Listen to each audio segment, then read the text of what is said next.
Bismillahirrahmanirrahim. Assalamualaikum warahmatullahi wabarakatuh.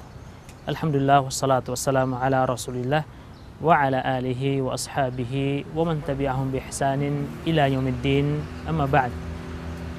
Kaum muslimin dimanapun anda berada, pemirsa yang dimuliakan Allah subhanahu wa ta'ala, alhamdulillah kita kembali berjumpa di kesempatan yang berbahagia ini. Semoga Allah subhanahu wa ta'ala senantiasa mencurahkan hidayah, taufik dan rahmatnya kepada kita semuanya, sehingga tidak ada waktu yang terlewat dari umur kita ini kecuali dalam rangkaian ketaatan kita kepada Allah subhanahu wa ta'ala dan taqarrub kepadanya. Pemirsa yang dimuliakan Allah subhanahu wa ta'ala, pada pembahasan yang terakhir telah kita sebutkan tentang syarat yang pertama dari ibadah sholat, yaitu masuknya waktu, dan telah kita uraikan waktu-waktu dari sholat yang wajib, sholat yang fardu yang diwajibkan Allah subhanahu wa ta'ala kepada kita. Maka syarat yang kedua ini adalah satrul aurah, adalah menutup aurat. Allah subhanahu wa ta'ala telah mengingatkan kita, ya bani Adam khudhu zinatakum inda kulli masjid. Wahai bani Adam, wahai anak Adam, wahai manusia sekalian, khudhu zinatakum, ambillah perhiasan kalian inda kulli masjid, pada setiap kalian ke masjid atau pada setiap kalian hendak melaksanakan sholat. Nah, ini tentunya sebagai dasar wajibnya kita untuk menghadap Allah subhanahu wa ta'ala dalam kondisi berpakaian dan menutup aurat. Dan juga Nabi sallallahu alaihi wasallam telah bersabda, la yaqbalullah salata haidin illa bi khimarin. Allah subhanahu wa ta'ala tidak menerima salatnya wanita yang balik. Berarti haid artinya dia telah balik. Illa bi khimarin, kecuali kalau dia telah kecuali dia mengenakan khimar, kerudung atau penutup aurat. Ini tentunya sebagai dasar kenapa menutup aurat itu adalah merupakan salah satu syarat sah ibadah sholat. Dan tentunya menutup aurat tidak hanya pada sholat, tapi juga pada kondisi-kondisi yang lainnya juga. Ketika kita berada di tengah-tengah manusia yang lainnya, atau kita berada pada kondisi bersendirian. Dan hal ini sebagaimana disebutkan oleh Nabi sallallahu alaihi wasallam dalam hadis Muawiyah ibnu Haidarah al-Qushairi. Rasulullah sallallahu alaihi wasallam bersabda, ihfaz aurataka illa min zaujatika aw ma malakat yaminuka. Jagalah auratmu kecuali untuk istrimu, atau berada di hadapan istrimu atau budak yang kamu miliki. Kemudian beliau ditanya, fa idza kana al-qaumu ba'dhum fi ba'd. Wahai Rasulullah, bagaimana kalau satu kaum itu berada sebagiannya itu berada di bersama dengan yang lainnya? Maka Nabi sallallahu alaihi wasallam bersabda, fa in istata'ta alla yarayannaha ahadun fala yarayannaha. Jika kamu mampu untuk bisa menjaga auratmu sehingga tidak dilihat oleh orang lain, maka lakukan hal itu, maka itu yang wajib bagimu. Kemudian beliau ditanya lagi, fa idza kana ahaduna khaliyan. Wahai Rasulullah, bagaimana kalau salah seorang dari kita itu sendiri? Maka beliau bersabda, fa innallaha ahaqqu ayyastahya minhu minan nas. Sesungguhnya Allah subhanahu wa ta'ala lebih berhak untuk kita malu kepadanya daripada kepada manusia yang lainnya. Dan tentunya Allah subhanahu wa ta'ala mengingatkan kita tentang perkara mengumbar aurat atau membuka aurat. Bahkan pada kondisi jahiliyah di mana mereka meyakini bahwasanya hal itu adalah bagian dari agama, sehingga mereka melakukan tawaf dalam keadaan telanjang. Fa idza fa'alu fahishatan qalu wajadna 'alaiha aba'ana. Allah Subhanahu wa taala menyinggung hal ini dalam Al-Qur'an. Fa idza fa'alu fahisyah, jika mereka melakukan fahisyah. Dan fahisyah di sini, keburukan di sini adalah mengumbar aurat, membuka aurat ketika mereka tawaf. Qalu wajadna 'alaiha aba'ana. Mereka berkata, ya Allah, kami mendapati orang tua kami, nenek moyang kami melakukan hal yang serupa. Wallahu amarana biha. Dan mereka meyakini bahwa ini merupakan perintah agama, adalah perintah dari Allah. Wallahu qul innallaha la ya'muru bil fahsya. Katakanlah wahai Muhammad, sesungguhnya Allah Subhanahu wa taala tidak memerintahkan ya kekejian ya dalam bentuk membuka aurat walaupun dalam kondisi beribadah sekalipun. Nah, ini tentunya peringatan bagi kita. Bahkan ya Allah Subhanahu wa taala mengingatkan kita ya bahwasanya ini merupakan perbuatan setan. Ya, misi setan di antaranya adalah agar manusia terbuka auratnya. Ya bani Adam, la yaftinannakum syaitan. Wahai ya anak Adam, wahai manusia sekalian, janganlah kalian difitnah, digoda, digelincirkan oleh setan.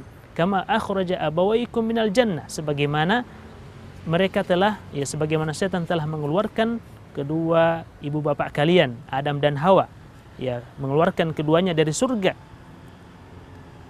Ya bani Adam, la yaftinannakum syaitan kama akhraja abawaikum minal jannati ya yanza'u anhuma libasahuma liyuriyahuma sawatihima. Ya mereka ya ditelanjangi ataupun terbuka auratnya agar supaya apa? Supaya terlihat auratnya ya.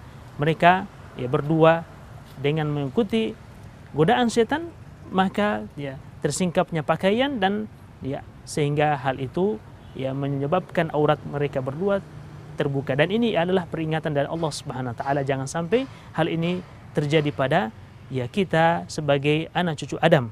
Ya, oleh karena itu setiap perbuatan yang menjurus kepada terbukanya, tersingkapnya aurat baik dari laki-laki maupun wanita, ini adalah merupakan ya perbuatan dari setan. Nah, kemudian pertanyaan yang penting adalah tentunya bagaimana batasan aurat ya bagi laki-laki dan wanita, dan khususnya pada sholat. Batasan aurat ya bagi laki-laki, batasan ya minimalnya adalah ya dari dari pusarnya sampai ke dua ya lututnya. Inilah batasan ya bagi aurat laki-laki. Namun tentunya ya perlu juga ditekankan bahwasanya dalam masalah sholat ada tambahannya, karena Nabi SAW yang mengingatkan kita, naha Rasulullah sallallahu alaihi wasallam dalam hadis yang diriwayatkan oleh Abu Daud dan juga Al-Baihaqi dan dihasankan oleh Syekh Al-Albani ya bahwasanya Rasulullah sallallahu alaihi wasallam melarang ya seorang laki-laki ya salat dengan memakai celana panjang tapi tidak mengenakan tidak ada penutup ya, walaysa alaihi rida. Nah Rasulullah sallallahu alaihi wasallam ar-rajulu ya yusalli fi sarawila walaysa alaihi rida ya, tidak ada ya pakaian yang menutup badannya ya. Kemudian dalam hadis yang lain, nah Rasulullah sallallahu alaihi wasallam ar-rajulu yusalli ya fi thawbin wahidin laysa ala atiqihi ya syai', melakukan ya salat dengan mengenakan ya satu pakaian dan tidak menutupi kedua pundaknya. Maka oleh karena itu ya seorang laki-laki ketika dia hendak melaksanakan sholat, maka dia pun wajib menutup ya badannya mulai pundaknya kemudian sampai ke lututnya. Ini adalah batasan minimal ya sehingga sholatnya bisa menjadi sholat yang sah. Namun bagi siapa yang ingin melaksanakan sesempurna mungkin, maka ingatlah firman Allah Subhanahu wa taala, khudzu zinatakum inda kulli masjid. Ambillah perhiasan kalian. Perhiasan tentunya pakaian yang indah, yang bersih, yang ya bagus, yang baik ya, dan tentunya menutup aurat. Dan bagaimana dengan wanita? Ya, wanita sebagaimana kita sebutkan dalam hadis Nabi sallallahu alaihi wasallam, la yaqbulullahu salata haidin illa bi khimar.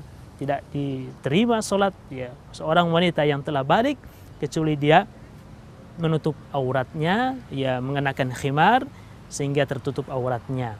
Dan wanita al-mar'atu aurah. Ya, secara umum wanita itu adalah aurat. Al-mar'atu aurah. Ya.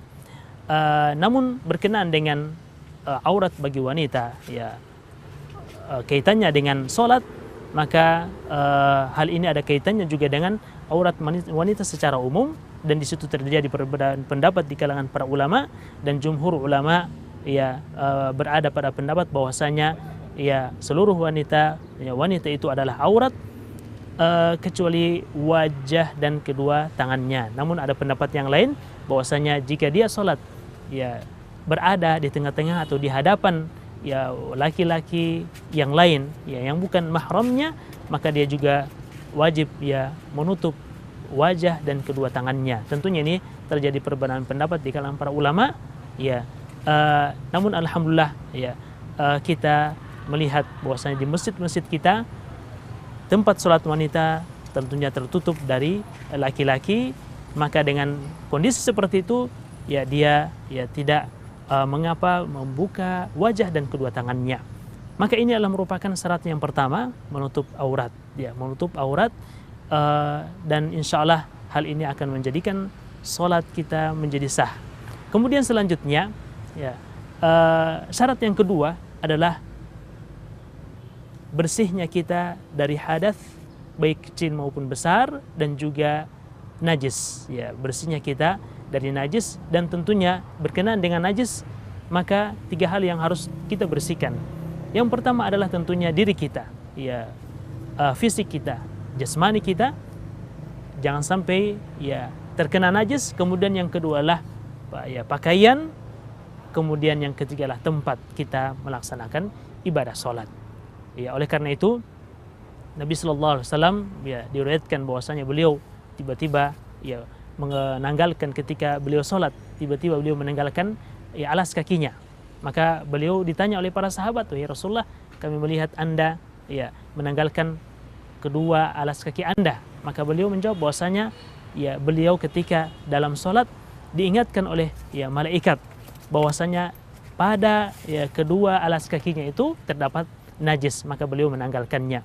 Ya, kemudian juga ya dalam hadis-hadis yang lain memperingatkan kita tentang wajibnya kita membersihkan diri kita dari najis. Bahkan Rasulullah sallallahu alaihi wasallam ya menyebutkan bahwa sebagian besar azab kubur itu disebabkan karena najis ya, disebabkan karena air kencing yang terkena ya, yang mengenai ya pakaian atau ya badan kita, kemudian itu tidak dibersihkan.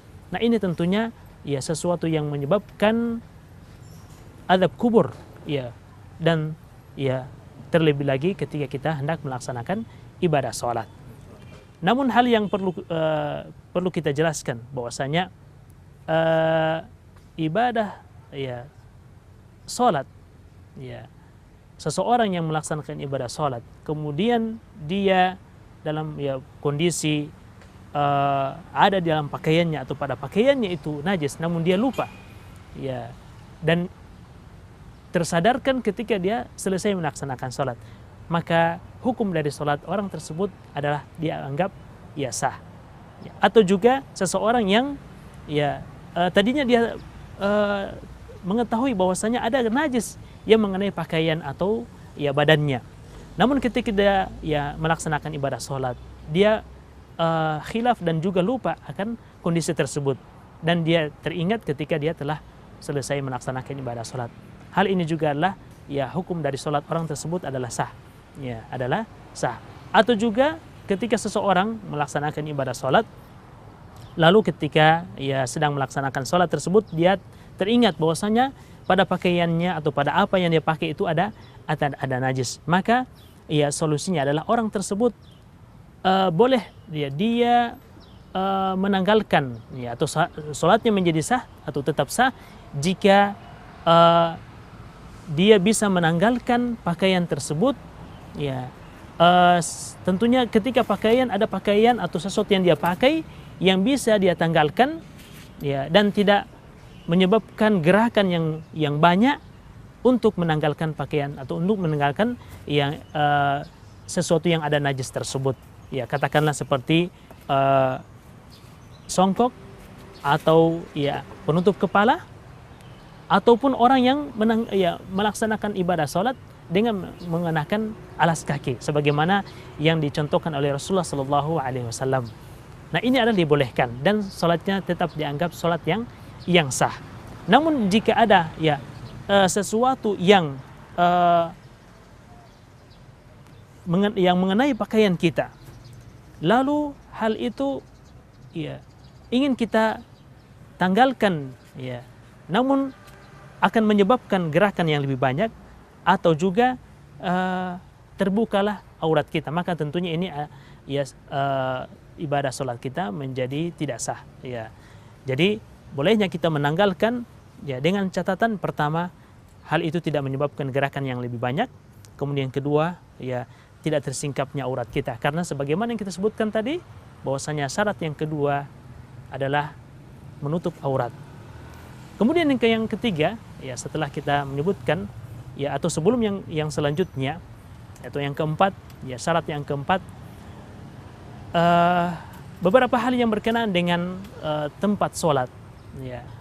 Rasulullah Shallallahu Alaihi Wasallam melarang kita dari melaksanakan sholat di beberapa tempat. Yang pertama adalah sholat di kuburan, kemudian yang kedua adalah sholat di tempat yang diperuntukkan untuk buang hajat atau ya pemandian atau kamar mandi atau yang semisalnya. Kemudian yang selanjutnya adalah melaksanakan sholat di kandang unta. Ya. Rasulullah Shallallahu Alaihi Wasallam yang mengingatkan kita, wala tusallu ilal qubur, ya, wala tajlisu alaiha, ya, wala tusallu ilal maqbar, wala tajlisu alaiha. Janganlah kalian sholat yang menghadap kuburan dan jangan juga yang menduduki kuburan. Wala taj'alul qubura masajid, wala taj'alu, janganlah kalian menjadikan kuburan-kuburan itu sebagai masjid, ya, tempat dilaksanakan ibadah, ya, termasuk ibadah sholat. Nah, ini tentunya peringatan bagi kita, utamanya di tengah-tengah kaum muslimin, ya, banyak yang menjadikan dalih, ya, bahwasanya masjid Rasulullah Shallallahu Alaihi Wasallam sebagai dasarnya, di mana mereka mendapati, ya, bahwasanya kuburan Rasulullah Shallallahu Alaihi Wasallam berada dalam Masjid Nabawi. Padahal, ya, ada beberapa hal yang menjadi catatan. Yang pertama bahwasanya, ya, ketika pada awalnya bahwasanya kuburan itu belum masuk pada areal masjid, dan Rasulullah SAW tidaklah dikuburkan di masjid, namun beliau dikuburkan di, ya, rumahnya Ummul Mukminin Aisyah radhiyallahu taala anha. Namun, ya, karena perluasan, walaupun pada awalnya bahwasanya perluasan itu belum sampai, ya, masuk pada areal kuburan Rasulullah Sallallahu Alaihi Wasallam, ya, namun masih di luar, ya. Perluasan, ya, hanya berkisar pada di depan, samping, ya, kanan, kemudian di belakang. Namun, ya, suatu ketika Masjid Nabawi diperluas sehingga masuk pada areal pekuburan, dan ini, ya, tidak disetujui dan disepakati oleh para ulama. Kemudian ini yang pertama. Yang selanjutnya bahwasanya hal ini tidak bisa menjadikan sebagai suatu dalil, ya, sebagai suatu patokan dan dasar, karena Nabi SAW telah jelas, ya, janganlah kalian menjadikan kuburan itu sebagai masjid, ya, dan juga kita dilarang untuk sholat menghadap masjid, ya, dan tentunya hal ini tidak erat kaitannya berkenaan dengan najis. Namun, ya, hal yang menjadi sebab Rasulullah SAW melarang hal tersebut karena hal ini, ya, akan menjerumuskan kita kepada kesyirikan. Maka Rasulullah SAW melarangnya. Oleh karena itu, ya, ini sebagai peringatan kepada kita semuanya agar, ya, hendaklah kita menjadikan masjid kita, ya, jauh dari tempat-tempat kesyirikan. Dan apabila suatu masjid dibangun, ya, kemudian setelahnya dikuburkan salah seorang kaum muslimin di masjid tersebut, maka, ya, hal ini hendaklah dilakukan, ya, sesuatu yang bisa mengeluarkan kuburan tersebut dari masjid, ya, kuburan tersebut dari masjid, ya. Dan jika, ya, kuburan yang lebih awal kemudian masjid yang berikutnya, maka tentunya, ya, hendaklah, ya, masjid kita rubah, ya, kita pindah ke tempat yang lainnya. Semuanya itu agar supaya, ya, kita terjaga dari kesyirikan, karena tentunya yang namanya kuburan adalah tempat-tempat yang, ya, terjadinya banyak praktek-praktek, ya, kesyirikan. Kemudian selanjutnya hal-hal yang berkenaan dengan tempat yang ingin kita jadikan tempat masjid, ya, adalah hendaklah dijauhkan dari, ya, gambar-gambar dari makhluk yang bernyawa, ya, gambar-gambar dari makhluk yang bernyawa. Kalau tadi, ya, Rasulullah SAW melarang kita untuk sholat di, ya, tempat buang hajat atau di kandangnya unta, ya di antara illatnya atau sebabnya adalah karena tempat-tempat ini adalah ya tempat ya kembalinya setan, atau tempat ya berada ya berkumpulnya, ataupun tempat yang menjadi banyak ya berkumpulnya setan di tempat-tempat tersebut. Oleh karena itu ya hendaklah kita menjauhi tempat-tempat seperti ini.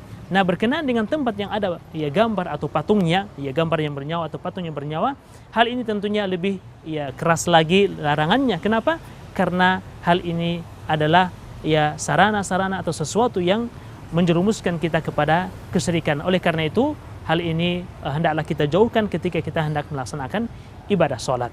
Tentunya ya Rasulullah SAW menyebutkan bahwasanya ya waju'ilat liyal ardu masjidan wa tahura, ya bahwasanya di antara keistimewaan dari umat kita ini ya atau umat Islam ini, atau juga keistimewaan Rasulullah SAW, ada 5 hal yang disebutkan, ya di antaranya waju'ilat liyal ardu masjidan wa tahura, dan Allah Subhanahu wa taala menjadikan bumi ini sebagai masjid tempat sholat kita, ya, dan juga ya sesuatu yang bisa mensucikan kita, ya. Maka dimanapun kita berada, jika tiba saatnya waktu sholat, maka hendaklah kita melaksanakan sholat. Namun tentunya satu hal yang perlu kita berikan catatan, bahwasanya ada beberapa tempat tadi yang tidak boleh kita jadikan sebagai tempat sholat, karena hal ini akan ya menyebabkan ya sholat kita tidak sah. Kemudian ya selanjutnya ya syarat yang keempat adalah istiqbalul qiblah, adalah menghadap kiblat. Ya, Allah Subhanahu wa taala dalam surat Al-Baqarah telah mengingatkan kita tentang hal ini. Ya, fa inna ma tuwallu fa thamma wajhullah. Ya, Allah Subhanahu wa taala menyebutkan dalam surat Al-Baqarah tentang kisah perubahan arah kiblat. Ya, qad nara taqalluba wajhika fis sama' falanwalliyannaka qiblatan tardaha fawalli wajhaka syatral masjidil haram. Ya, kami ya kata Allah Subhanahu wa taala ya telah melihat ya berbolak-baliknya ya wajahmu ke langit. Ya, artinya kami telah mengetahui bahwasanya engkau wahai Muhammad ya senantiasa bermohon menghadap ke langit, meminta kepada Allah agar ya dirubahnya arah kiblat dari Masjidil Aqsa ke Masjidil Haram. Ya, fawalli wajhaka syatral Masjidil Haram. Maka hendaklah engkau hadapkan wajahmu ke Masjidil Haram ketika hendak melaksanakan ibadah salat. Nah, ini tentunya berkenaan ya menghadap kiblat ya sebagai dalil ya bahwasanya Allah Subhanahu wa taala menjadikan Ka'bah al-Musyarrafah itu sebagai kiblat. Dan kiblat tentunya ya kenapa disebut kiblat? Karena ya yang pertama bahwasanya manusia itu dipersatukan dengan kiblat ini. Ya, dan ini sebagai salah satu unsur yang bisa mempersatukan kaum muslimin adalah ya satunya arah kiblat. Karena manusia ya menerima hal ini semuanya. Seluruh kaum muslimin menerima hal ini. Kemudian yang kedua adalah karena ya tempat ini dijadikan sebagai arah ya menghadapnya kaum muslimin ke dalam melaksanakan ibadah salat. Makanya kenapa disebut kiblat? Ya, kenapa disebut kiblat? Ya, kemudian yang selanjutnya ya bahwasanya sebagaimana dalam ya ayat yang kita bacakan tadi, beberapa catatan dalam ya hal menghadap kiblat adalah bagi siapa yang bisa melihat Ka'bah al-Musyarrafah, maka tentunya diwajibkan baginya untuk menghadap Ka'bah tersebut ketika dia melaksanakan ibadah salat. Ya, ketika dia melaksanakan ibadah salat. Ya. Ini yang pertama. Kemudian yang kedua, jika ya dia tidak berada di hadapan Ka'bah tersebut, ya agak jauh darinya, maka kewajiban ya orang tersebut dalam melaksanakan ibadah salat adalah dia berusaha untuk menghadapkan ya wajahnya, dia menghadapkan atau arahnya ketika dia salat adalah menghadap ke arah dari Ka'bah tersebut. Ya, ke arah dari Ka'bah tersebut. Dan ketika dia jauh darinya ya atau jauh dari Mekah tempat beradanya Masjidil Haram yang di dalamnya adalah Ka'bah, maka hendaklah dia berusaha untuk menghadapkan arahnya ke arah ya Mekah al-Mukarramah, dan tidak menjadi hal yang merubah ya dan juga berpengaruh pada sahnya ya salat kita berkenaan dengan menghadap kiblat ini adalah melenceng sedikit ke kiri atau ke kanan, ke kiri atau ke kanan. Yang penting kita berusaha bahwasanya arah kita dalam salat atau arah kiblat kita adalah mengarah ke ya Mekkah Al-Mukarramah, ya Mekkah Al-Mukarramah atau ya ke negara Arab Saudi yang ada ya di dalamnya Mekkah Al-Mukarramah dan Masjidil Haram serta Ka'bah Al-Musyarrafah. Maka ini insyaallah satu hal yang bisa menjadikan ya salat kita telah sah ya dalam berkenaan syarat yang keempat ini adalah menghadap kiblat. Nah, kemudian syarat yang selanjutnya atau sebelum kita masuk pada syarat yang selanjutnya adalah dalam kondisi kita sulit untuk mendapatkan arah kiblat, maka hendaklah kita bertanya kepada kaum muslimin yang bisa dipercaya. Ya, kemudian yang kedua adalah jika kita bisa mendapati masjid yang ada mihrabnya, maka ini bisa menjadikan patokan kita dalam melaksanakan ibadah sholat. Nah, bagaimana kalau dalam kondisi yang memang sangat sulit, tidak ada yang bisa ditanya dan juga kita tidak bisa mendapatkan masjid yang bisa dijadikan sebagai patokan dan juga kita tidak mengetahuinya, maka ya bisa kita menjadikan patokan adalah ya arah atau bintang yang ada di langit. Dan ini pun kalau sulit, maka tentunya kita berijtihad, berusaha ya sesuai dengan apa yang kita mampu untuk menentukan arah kiblat. Ya fa aina ma tuwallu fatamma wajhullah. Maka ya dimanapun kita berada, maka ini insyaallah menjadi ya kiblat kita dan ya kita tetap dikatakan menghadap wajah Allah Subhanahu wa taala dalam ibadah salat kita. Nah, ini tentunya berkenaan dengan kiblat, menghadap kiblat, dan ya semoga Allah Subhanahu wa taala memberikan ya taufik kepada kita semuanya. Dan masih ada ya syarat yang terakhir, yaitu niat, dan insyaallah kita akan ya membahasnya pada kesempatan berikutnya ya. Dan ya sekali lagi sebelum kita akhiri, maka ya kita ulangi sedikit bahwasanya ya syarat yang pertama adalah masuknya waktu, kemudian yang kedua adalah ya menutup aurat, dan yang ketiga adalah bersihnya kita dari hadas besar maupun hadas kecil. Ya hadas ya berkenaan dengan hadas, Rasulullah Shallallahu Alaihi Wasallam telah mengingatkan kita bahwasanya ya tidak, Allah Subhanahu Wa Taala ya tidak menerima salat ya tanpa berwudu. Kemudian berkenaan dengan ya najis, ya Rasulullah Shallallahu Alaihi Wasallam sebagaimana dalam contohnya bahwasanya beliau telah menanggalkan ya kedua alas kakinya ketika beliau melaksanakan salat, menunjukkan bahwasanya hal ini adalah termasuk syarat sahnya salat kita. Kemudian yang keempat adalah menghadap kiblat, ya menghadap kiblat ketika kita dalam melaksanakan ibadah salat. Masih satu yang tersisa yang insya Allah kita akan laksanakan ya pembahasannya pada kesempatan berikutnya, yaitu ya berkenaan dengan niat. Semoga Allah Subhanahu wa taala ya memberikan taufik kepada kita semua. Ya demikian dulu, wassallallahu ala nabiyina Muhammadin wa ala alihi wa sahbihi wasallam, walhamdulillahi rabbil alamin.